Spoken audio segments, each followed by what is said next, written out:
आदिवासी मतलब ओरिजिनल हिंदुस्तान के जो मालिक थे। आरएसएस और बीजेपी का शब्द है वनवासी। वनवासी का मतलब कि भाई आप ओरिजिनल मालिक नहीं थे। आदिवासी का मतलब ये देश आपका था, ये इस देश का जल जंगल जमीन आपकी थी। वनवासी का मतलब नहीं, ओरिजिनल मालिक आप नहीं थे, ओरिजिनल मालिक कोई और था। जल जंगल जमीन आपकी नहीं थी, आप तो सिर्फ जंगल में रहते हो।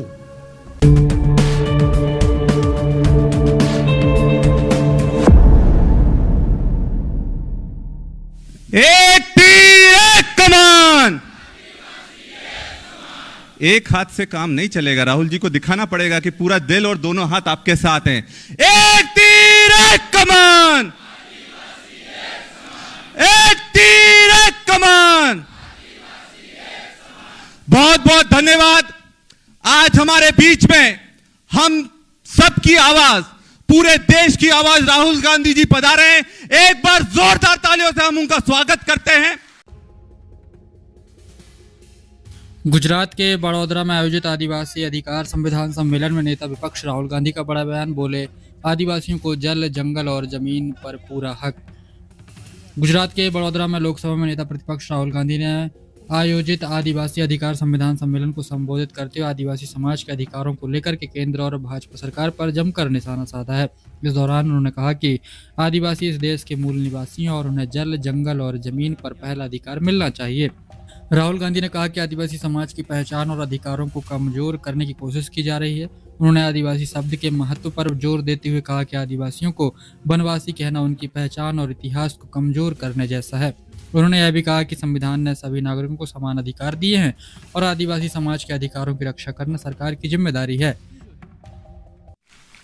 आज का कार्यक्रम का जो मुख्य उद्देश्य था कि राहुल जी चाहते हैं कि जो जनता की आवाज है वो उन तक पहुंचे, और जो लोग आदिवासियों के लिए गांव में काम करते हैं, सड़क में काम करते हैं, फलिया में काम करते हैं, उनकी दिन रात लड़ाई लड़ते हैं, उनसे रूबरू होने के लिए आज राहुल गांधी जी हमारे बीच में आए हैं।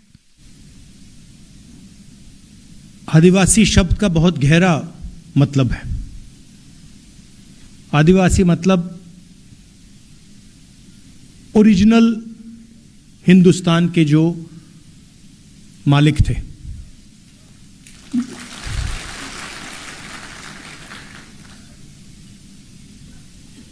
अगर आप यहां 1000-2000 साल पहले, 3000-5000 साल पहले आते तो सारी की सारी जमीन आदिवासियों के हाथ में थी। इस बात को कोई डिस्प्यूट नहीं करता, यह सच्चाई है। और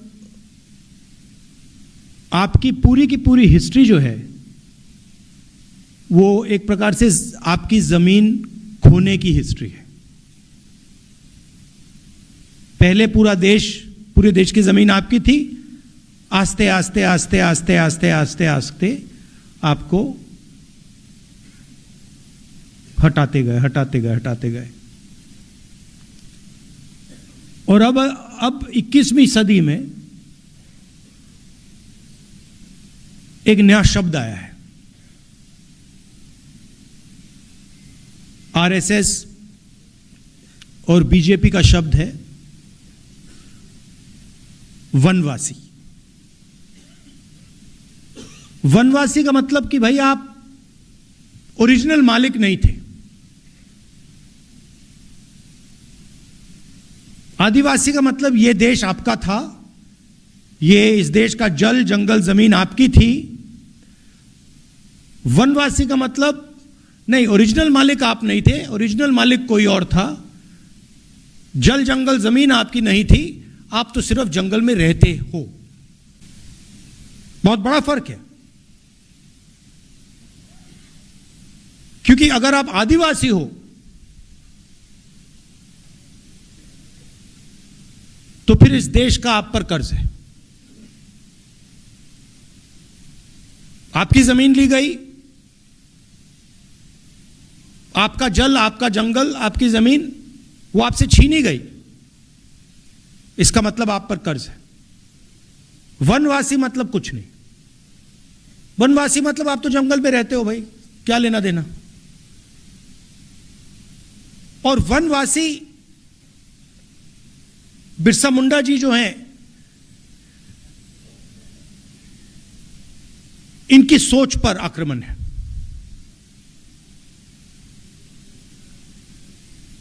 किसी ने कहा कि हम कॉन्स्टिट्यूशन की लड़ाई लड़ रहे हैं। ये देखिए, ये कॉन्स्टिट्यूशन। अब आप में से बहुत लोग सोचेंगे कि देखिए, ये जो किताब है ये आजादी के बाद लिखी गई है, इसमें हिंदुस्तान के सारे कानून हैं, हिंदुस्तान का जो विजन है इसमें है, हिंदुस्तान के हर नागरिक को एक वोट ये देता है। मगर ये नई किताब नहीं है। इस किताब में हजारों साल पुरानी सोच है।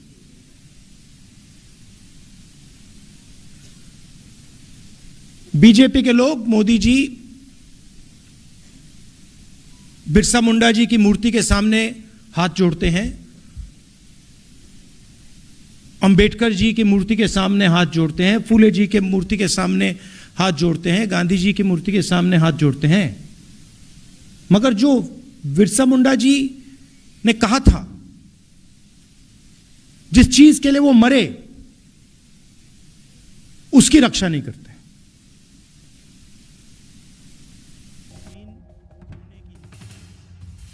राहुल गांधी ने आरोप लगाया कि आदिवासी क्षेत्रों में जमीन, वन और संसाधनों से जुड़े अधिकारों को कमजोर किया जा रहा है। सम्मेलन के दौरान उन्होंने आदिवासी समाज के शिक्षा, रोजगार और सामाजिक भागीदारी के मुद्दे पर भी बात की और कहा कि उनकी भागीदारी हर क्षेत्र में सुनिश्चित की जानी चाहिए। राहुल गांधी ने केंद्र सरकार की नीतियों पर सवाल उठाते हुए कहा कि देश की नीतियां सभी वर्गों को साथ लेकर चलने वाली होनी चाहिए और संविधान की भावना के अनुसार आदिवासियों को उनका हक मिलना जरूरी है। तो इस किताब में बिरसा मुंडा जी की आवाज है, और जब बीजेपी इस आवाज पर आक्रमण करती है, जब आपको वनवासी कहती है, जब आपकी जमीन छीनती है, आपका जल छीनती है, आपका जंगल अदानी को देती है, तो सिर्फ संविधान पर आक्रमण नहीं कर रहे हैं, वो बिरसा मुंडा जी पर आक्रमण कर रहे हैं।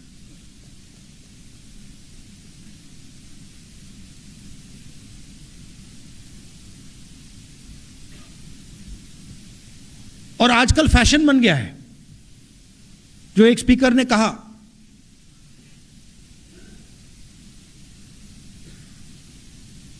देश में जमीन किसकी जाती है?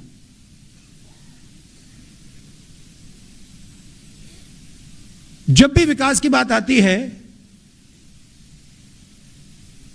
सीधा आदिवासी की जमीन छीन लेते हैं। स्टैचू बनानी है, आदिवासी की जमीन छीनो। माइन खोलनी है, आदिवासी की जमीन छीनो, और फिर वापस कॉम्पनसेशन भी मत दो। मतलब आपके कोई अधिकार नहीं है, कोई हक नहीं है।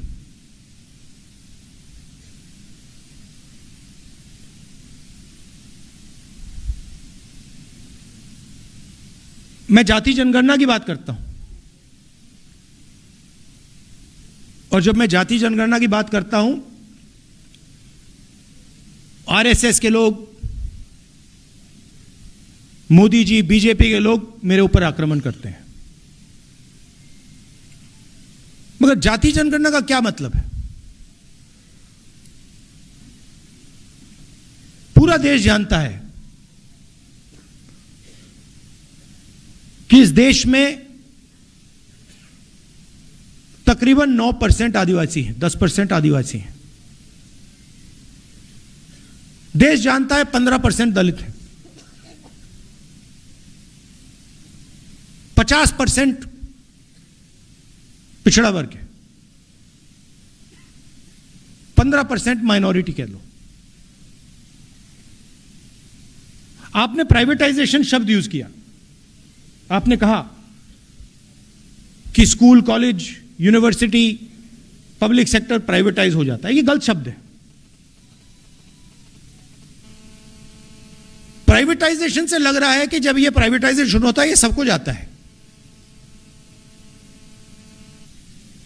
इस शब्द से ये लगता है कि भैया प्राइवेटाइजेशन होता है तो आदिवासियों को भी मिलता है, दलितों को भी मिलता है, पिछड़ों को भी मिलता है। नहीं, प्राइवेटाइजेशन का मतलब चुने हुए 5-7% लोगों को मिलता है।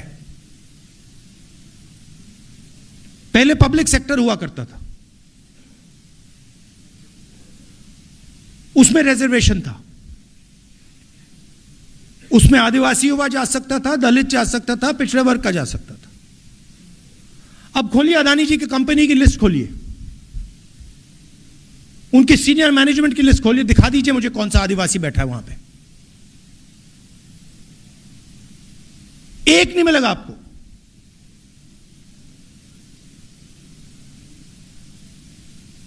बड़े बड़े ब्यूरोक्रेट्स की लिस्ट निकाल दीजिए। कुछ साल पहले धूमधाम से बजट का रिलीज हुआ, 11 अफसर खड़े थे, फोटो ली गई और मैंने सवाल पूछा कि भैया ये जो 11 अफसर हैं इनमें 90% का तो कोई है ही नहीं। मतलब पूरे देश का धन बांटा जा रहा है, लाखों करोड़ रुपए बांटे जा रहे हैं और लाइन में आपको ना एक आदिवासी, ना दलित, ना पिछड़ा।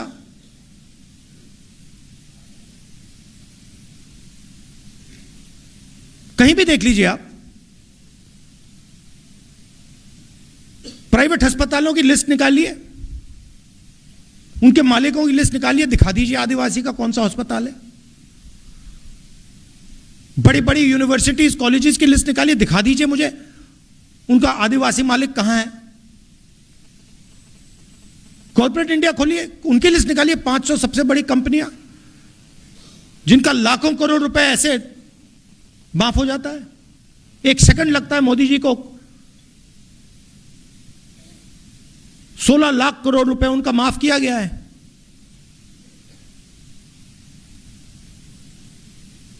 उनकी लिस्ट निकालिए, मालिकों की लिस्ट निकालिए, दिखा दीजिए वहां पे कौन सा पिछड़ा है, दलित, आदिवासी, माइनॉरिटी, कहां है लोग उसमें। तो देश का पूरा धन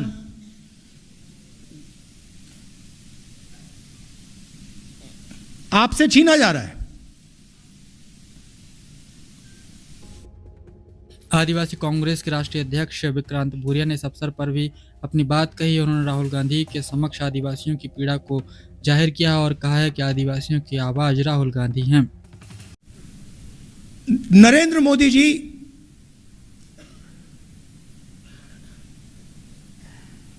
ट्रंप के सामने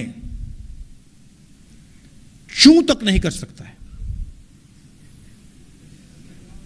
बता रहा हूं आपको, मैं सच बोलता हूं। ट्रंप कहता है कि हिंदुस्तान और पाकिस्तान का युद्ध उसने रुकवाया। आप देखो क्या अपमान, हमारी सेना का अपमान कर रहा है। कहता है हिंदुस्तान के जहाज गिरे, 7 जहाज गिरे, मैंने युद्ध रुकवाया। मोदी जी के मुंह से चूं तक आवाज नहीं निकली। एक बार नहीं बोला, 50 बार बोला उसने, बोलता रहता है। हमारा प्रधानमंत्री एक शब्द नहीं बोल पाता। क्यों? कंट्रोलर हाथ में उसके है।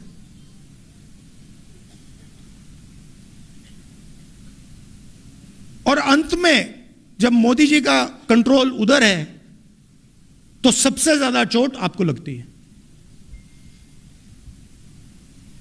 क्योंकि आपका प्रधानमंत्री आपके लिए काम ही नहीं कर रहा है, आपकी रक्षा ही नहीं कर सकता।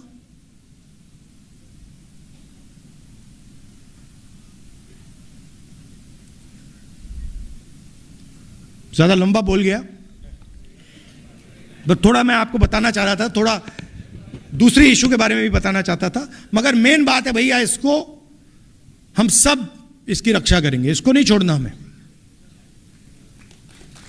क्योंकि इसकी रक्षा में बिरसा मुंडा जी की विचारधारा की रक्षा है, आदिवासियों की रक्षा है, हिंदुस्तान के गरीबों की, किसानों की, मजदूरों की, सबकी रक्षा है। जिस दिन यह गायब हो गया